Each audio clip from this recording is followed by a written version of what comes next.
Oi, gente do bem. Vamos apoiar as publicações da Fundação Bezerra de Menezes? É só curtir, se inscrever no canal, ativar as notificações e compartilhar com os amigos. Simples assim.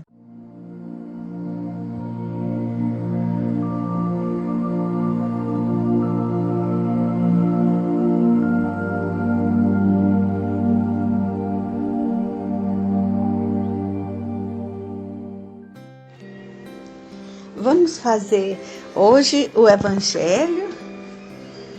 A fé transporta montanhas, trabalhando um pouquinho a fé, mãe da esperança e da caridade. Antes, vamos fazer uma prece hoje, do livro Parnaso de Além Túmulo, um Pai Nosso. Na verdade, é intitulado Oração, esse poema, do poeta José Silvério Horta, que foi um poeta que o Chico psicografou naquele grande livro dele, que foi o primeiro, chamado Parnaso de Além Túmulo. Parnaso era um lugar da poesia, né? O lugar da poesia. Então, vamos ler, porque é uma coisa, eu acho que bastante conhecida.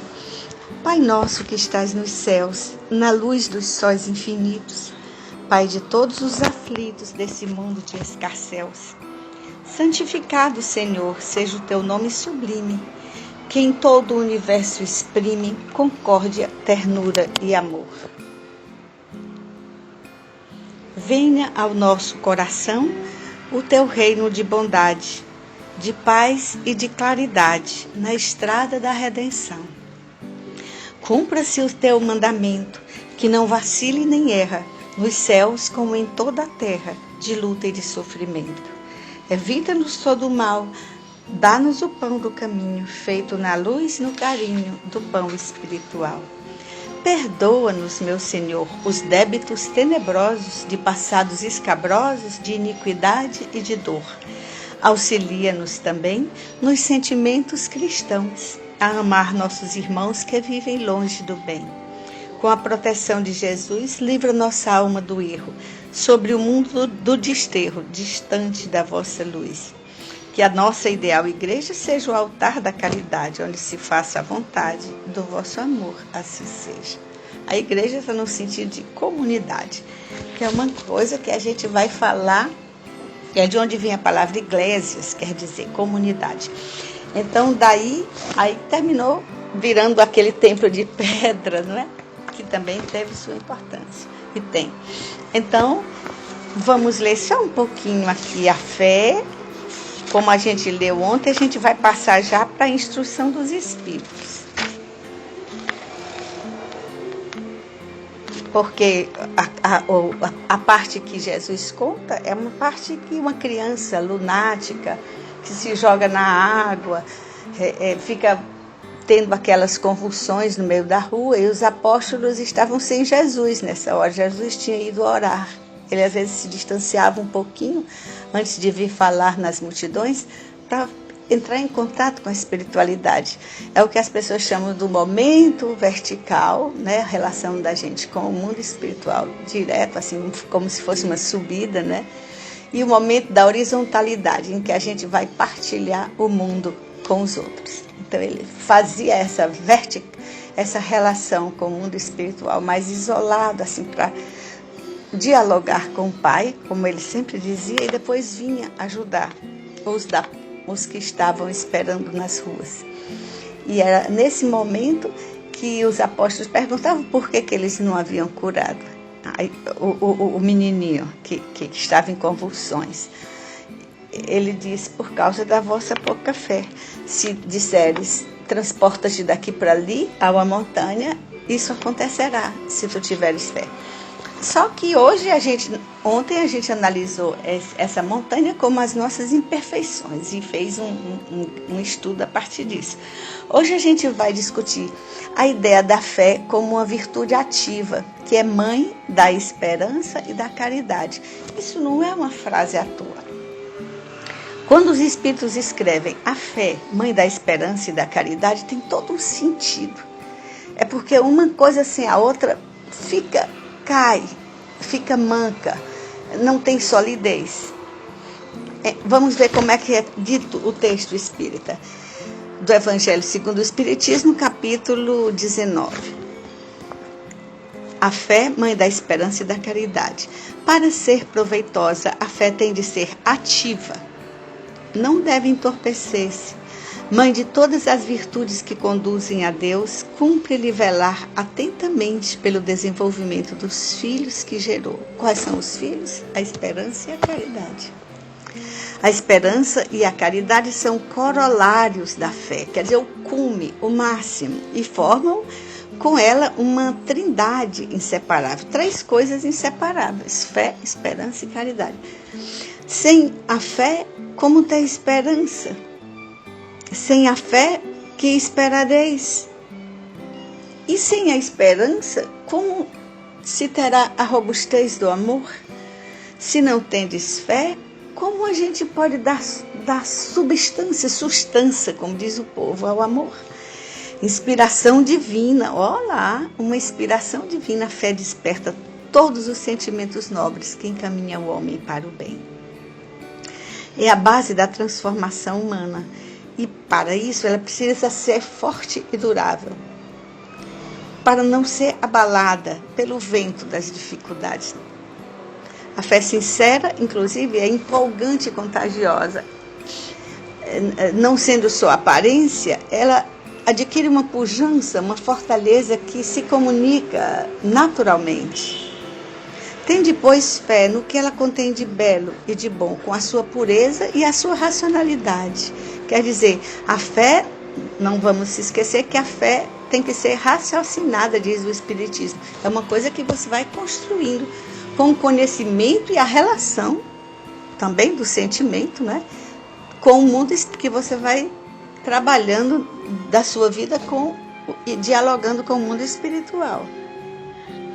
Não admitas uma fé filha da cegueira.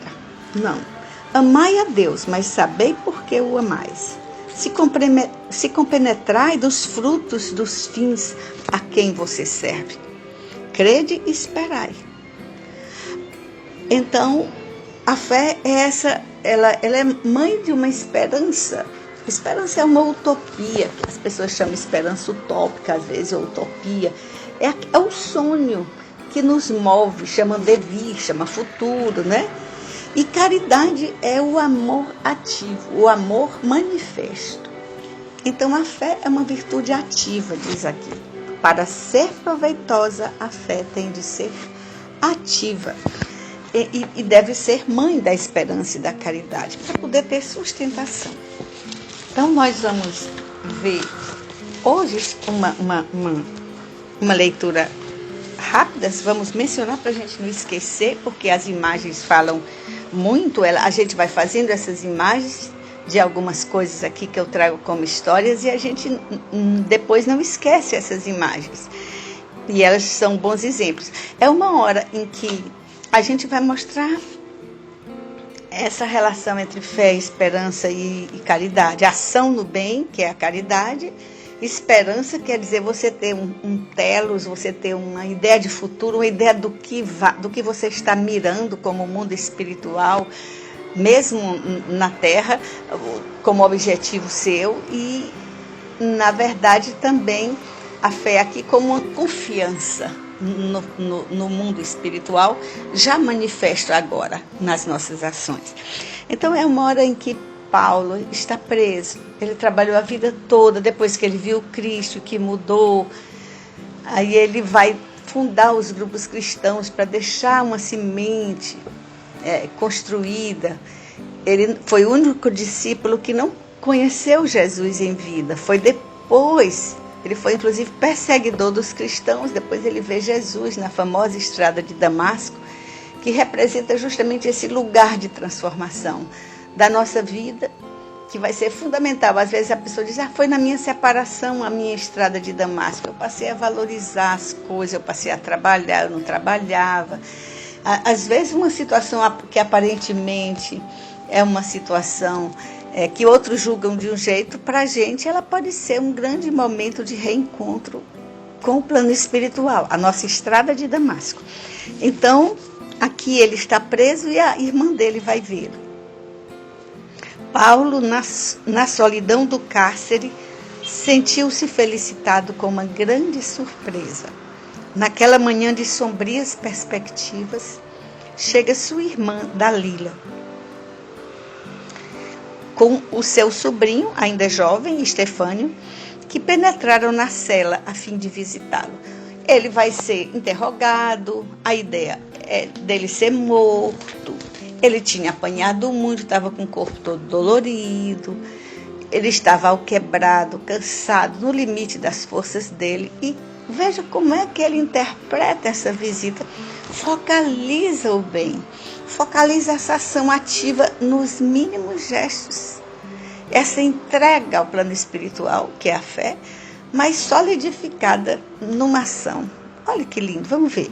Era sua irmã Dalila com o sobrinho Estefânio, que conseguiram, depois de muitos esforços, permissão para um diálogo ou uma visita ligeira com Paulo. O apóstolo Paulo abraçou a sua irmã Dalila com lágrimas de emoção. Ela estava envelhecida. E o jovem Estefânio, seu sobrinho, tomou as mãos do tio dele, Paulo, e beijou-as com veneração e ternura. Dalila falou das saudades, recordou episódios da infância deles, episódios da vida, com toda a poesia do coração feminino. Mas às vezes chorava ao falar de uma coisa menos feliz, mais dura. E ele percebia como seu mundo íntimo já era diferente. Aquilo já não lhe apavorava, já não lhe despertava aquelas emoções. Ele despertava a emoção de saber-se ligado a alguém a quem ele amava, essa irmã dele. Mas aquelas coisas já não faziam parte, aqueles temores, aqueles ressentimentos, aquelas coisas que para ela ainda eram motivos de dor, não faziam parte mais de algo significativo. Buscou, entretanto, confortar a irmã, quando uma ou outra lembrança mais dolorosa fazia-lhe desfazer-se em prantos.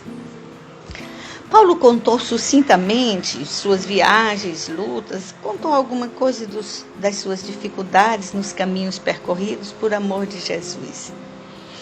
Sua irmã, embora alheia às verdades do cristianismo, não se deteve em discussões religiosas, viera para uma visita fraternal, afetuosa, e chorou muito ao despedir-se.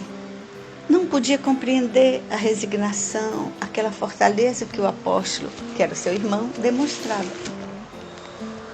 Paulo de Tarso, todavia, experimentou grande conforto com a presença da irmã e do sobrinho.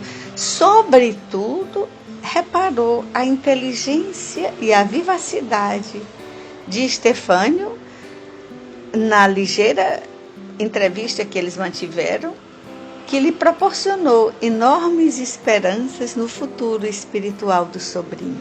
Olha, enormes esperanças no futuro espiritual do sobrinho. Ele ficou... Olha o que ele vai focalizar na hora em que ele está com o corpo, depois de 40 e tantos, chicotada, vai ser morto. Ele atentou para a inteligência vivaz, alguma coisa muito boa que de alguma forma tinha ecoado no sobrinho. Mesmo a irmã sendo tão diferente, a mãe teve desgosto, que morreu de desgosto, o pai deserdou, o pai... Então, todo mundo era contra ele ter ficado cristão, e contra de uma forma muito, vamos dizer que era uma violência simbólica, né? Muito, não tão simbólica assim, né? Que o pai chegou a não deixar nada para ele, essa irmã viaja para ir embora, para não ter contato.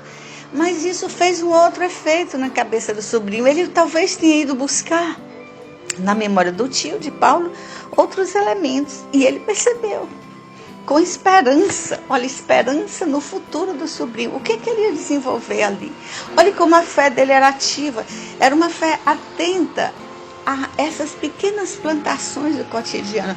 Numa conversa da esperança, numa conversa da referência ao sobrinho, dá uma referência de Cristo forte, inesquecível, porque estar numa prisão não é uma besteirinha.